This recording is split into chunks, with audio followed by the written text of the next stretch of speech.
초등학생을 납치해 성폭행한 혐의로 12년간 감옥살이를 한 조두순이 오는 12일 출소합니다. 이런 가운데 그가 교도소 안에서 이상행위를 했다는 증언이 나왔습니다.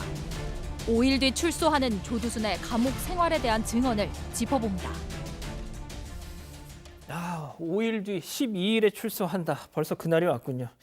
자, 오늘 다룰 인물 들으신 것처럼 성범죄자 조두순입니다. 자, 승 의원님이 준비하셨죠? 네네. 조두순에 대한 사건 포인트 3가지 말씀드리겠습니다. 12월 12일 날 조두순은 새벽에 출소합니다. 또한 조두순이 지금 그 교정시설 안에서 팔굽혀펴기를 68세임에도 불구하고 1000번 이상씩을 하고 또 부적절한 행위, 엄란 행위를 했다라는 말도 들리고 마지막 조두순이 출소하는 날 국가가 보호한답니다. 도대체 이게 무엇인지를 이제부터 살펴보도록 하겠습니다. 예, 오늘 인물 말씀드린 것처럼 조두순인데, 자, 내용에 앞서서 좀 일단 첫 번째 체크 포인트 좀 짚어주시죠. 네네. 국민 여러분께 다 잘 알고 계시겠지만 조두순은 2008년 12월 11일 안산시에 있는 등교하는 초등학생을 무참하게 성폭행하고 영구장애를 입힌 혐의로 징역 12년을 받게 되는데요. 이때 법원에서는 이 조두순이 이제 음주를 했다는 이유로 심신미약 감경을 하는 것이고 또한 검찰에서는 이러한 12년의 형이 나왔기 때문에 더 이상 항소하지 않는 상태에서 조두순만 여기에 대해서 형이 부당하다고 해서 2심, 3심까지 그러한 어떤 양형부당을 판단했는데 대법원에서는 아니다, 12년은 정확히 맞다라고 이야기를 합니다. 사실 조두순은 우리나라의 가장 중구금 시설이 있는 청송 2교에서 이제 수영 생활을 하다가 지금 이제 성치료를 하기 위한 프로그램 때문에 포항교도소로 옮겨지고 지금 마지막 어느 교도소에서 나올지는 아직 확인되지 않는 상황입니다. 그 이종격 투기 선수 명승 무슨 선수가 있거든요. 그 선수가 조두순 출소하는 날 그 명승헌인가 아무튼 그런 선수입니다. 근데 출소하는 날 교도소 앞에 가서 조두순을 나오면 사적으로 응징을 하겠다고 그런 또 얘기를 하시기도 했는데 이건 제가 개인적으로 취재한 내용이었는데, 자, 아무튼 조두순 출소일 말씀드린 대로 5일밖에 남지 않았습니다. 그가 그런데 수감 생활 중에 이상 행동을 보였다고 지금 전해져서 충격을 주고 있는데요. 자, 동료 재소자의 증언 한번 들어보시죠. 조두순의 첫인상은 강력범 그 자체예요. 그냥 떳떳하게 자기는 불러 들어갔고 살인도 해봤고 조두순이라는 얘기 통상입니다. 윙엄 이렇게 하는 벤치에서 운동을 하는데 팔굽혀펴기를 30개씩 다 하게 합니다. 1시간에 1000개 할 정도면 꽤 많이 한 거죠. 아무래도 이제 자기가 보복당할까 봐 무서워서 자기는 힘을 기른다고 얘기하더라고요. 힘이니 누가 뭐니 칠 거다 그런 거에 대한 두려움이 있는 거죠. 조두순이는 텔레비나 CCTV에서 전파가 나온다, 이상한 전파가. 그래서 자기는 그걸로 인해서 성적 욕구를 느낀다. 그러면서 행위를 해다가 걸린 적도 있고 그걸 직접 보지는 못했고 사동 청소부들한테 얘기를 들었습니다. 자, 방금 싱크가 나갈 때 그 백 변호사님께서 그러시더라고요. 그러니까 명현만 선수인데 그런 분들 때문에 당국에서 어느 교도소로 나갈지 알려주지 않을 것이다. 이런 얘기를 해주셨습니다. 자, 공 기자, 두 번째 체크 포인트, 그러니까 조두순과 수감 생활을 함께한 동료 재소자들 증언을 지금 들어봤는데 체력 단련, 이거 전 너무 충격받았어요, 진짜. 예. 옛날부터 소문은 무성했습니다. 출소 후에 복수를 하기 위해서 운동을 한다는 얘기도 있어서 심지어 체포에 관여한 경찰관들마저 조두순의 출소를 두려워하고 있다. 이런 이야기도 돌았었고요. 말씀드렸듯이 지금 들은 여러 재소자의 증언도 정말 충격적입니다. 그래서 어떤 재소자에 따르면 조두순이 팔굽혀펴기를 30개씩 빠르게 하고 있다. 그래서 1시간에 한 1000개 정도를 할 정도면 굉장히 많이 하는 거다. 체력이 그만큼 좋다라는 이야기도 해줬고 출소 후에 이제 보복을 당할까 봐 무서워서 힘을 기르고 있다라고 말을 했다라는 이야기도 저희가 들었습니다.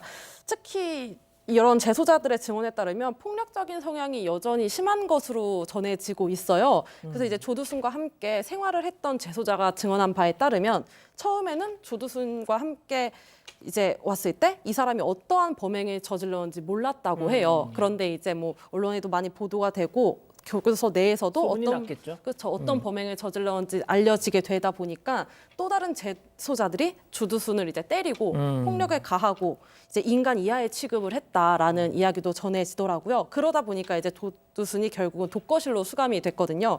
근데 이제 이 독거실에서도 굉장히 폭력적인 성향이 계속 드러났습니다. 뭐 밤마다 고함을 질러서 뭐 내가 뭐 죽어야겠다라든지 이렇게 소동을 피워가지고 아침에 가보면 묶여져 있는 적도 있었고 또 배식량이 적다는 이유로 난동을 피우다가 끌려나간 적도 있다고 전해졌습니다.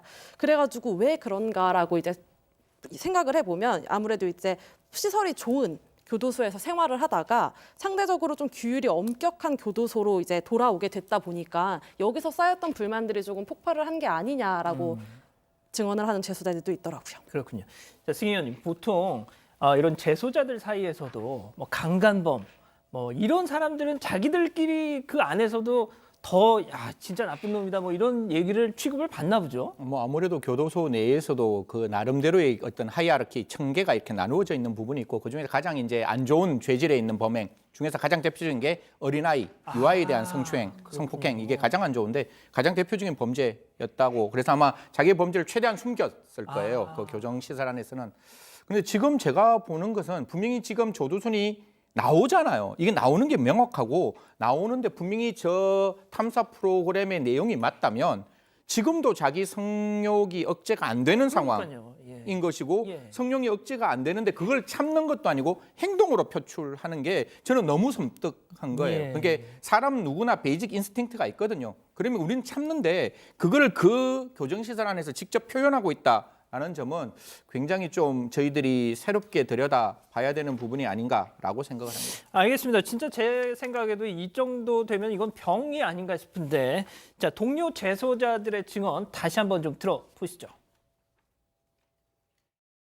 언론에서 보도된 내용이 사실이냐 그런 적이 있느냐 그러니까 자기는 그런 적이 없다. 술 먹어서 기억이 안 난다. 피해자에 대한 분노 뭐 자기 억울하게 지겨 산다는 얘기는 하죠.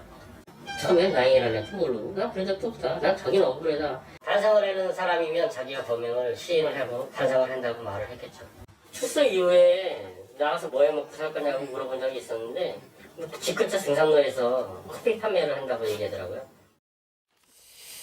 자, 승희 의원님, 네네. 교정이 됐다고 안 된 것 같은데 말이죠. 뭐 사실 원래 저희들이 어떤 교정을 할 때 교정시설 안에서의 교정은 반드시 필요한 거고 우리가 감옥소라고 그러지 않고 그다음 형무소라고 그러지 않고 교도소라는 것은 그 사람의 재범 위험성을 낮추기 위한 여러 가지 어떤 활동을 하는 것이고 교정시설 안에서는 요번에 아까 포항교도소로 잠시 옮겼다고 이야기하는 게 이제 치료 프로그램을 부과하기 위해서 550시간 이제 포항교도소로 옮겼는데요. 이 부분에 대해서는 제가 좀 말씀드리고 싶은 게 교육을 하는 거와 치료를 하는 거는 분명히 다르거든요. 사실 교육을 하는 것은 한 사람을 세워놓고 이 행동은 나쁜 거야 이렇게 하면 안 돼. 넌 분명히 이 행동을 절대로 해서는 안 되는 거야 라고 인지학습을 시키는 거지 그 사람이 갖고 있는 테스토스테론이라는 걸 낮추는 어떤 치료가 아니기 때문에 분명히 안 한 것보다는 저는 분명히 낫다라고 생각합니다. 하지만 그것이 과연 충분하냐라는 점은 여전히 의문으로 남아 있을 수 있다 이렇게 말씀드리겠습니다. 자, 일단 전자 발찌를 차고 12일 날 나오긴 나오는 거죠. 네, 맞습니다. 뭐 아시는 것처럼 보호 수용 제도가 없기 때문에 지금은 반드시 출소를 할 수밖에 없고 사회에서 생활할 수밖에 없습니다. 그래서 지금 경찰, 지자체, 법무부 세 군데가 다 사실상 난리가 났죠. 조두순 때문에.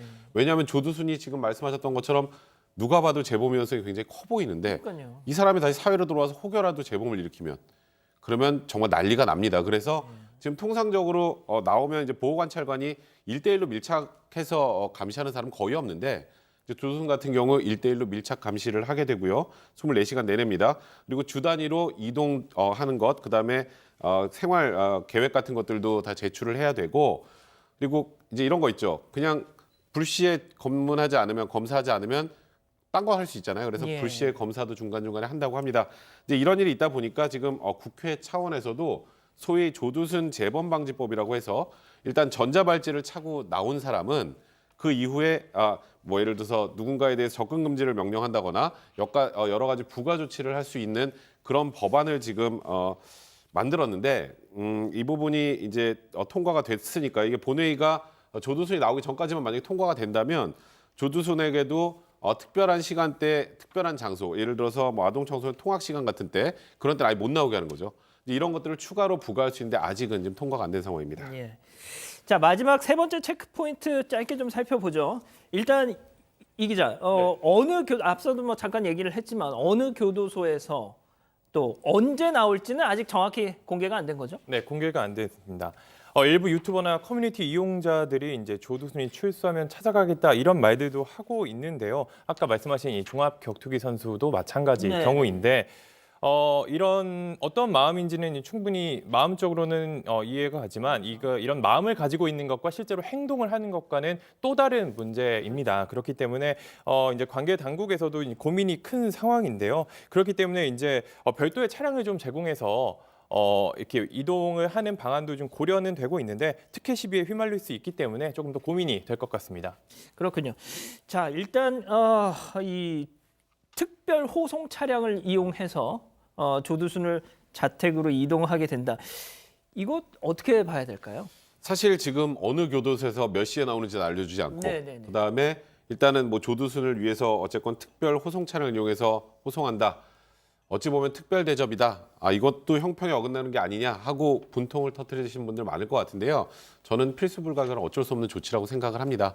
왜냐하면 지금 우리 현대 사회에서 범죄자를 비난할 수는 있지만 범죄자에게 직접 가서 사적으로 복수를 한다거나 하는 건 허용되지 않죠. 그리고 다들 아시는 것처럼 조두순에 대해서는 거의 모든 국민들이 지금 분노를 하고 있는 상황이기 때문에 조두순이 일각에선 그 팔굽혀기를 하루에 1000개씩 하는 게 나와서 테러 당할까 봐라는 얘기도 했어요. 본인 입으로 했다고 하는데 그런 것들 때문에 지금 이런 과정이 있는 거예요. 그러니까 조두순을 적극적으로 보호해 주려고 하는 게 아니라 그렇죠. 또 혹여라도 있을 이런 불상사 때문에 하는 거니까 그런 부분들로 좀 이해를 해주시면 될 것 같습니다. 10초만 시간 허용해 주시면 예. 조두순 보호라는 얘기를 법무부에서 하지 말고 이게 1대1 감독 제도가 만들어져 있잖아요. 보호관찰관은. 그러면 조두순이 나와서 딴 데 가는 걸 방지하기 위해서 그 보호관찰관이 와서 조두순 데리고 가면 되지. 조두순이 그런 형태로 가야지 보호를 받는다?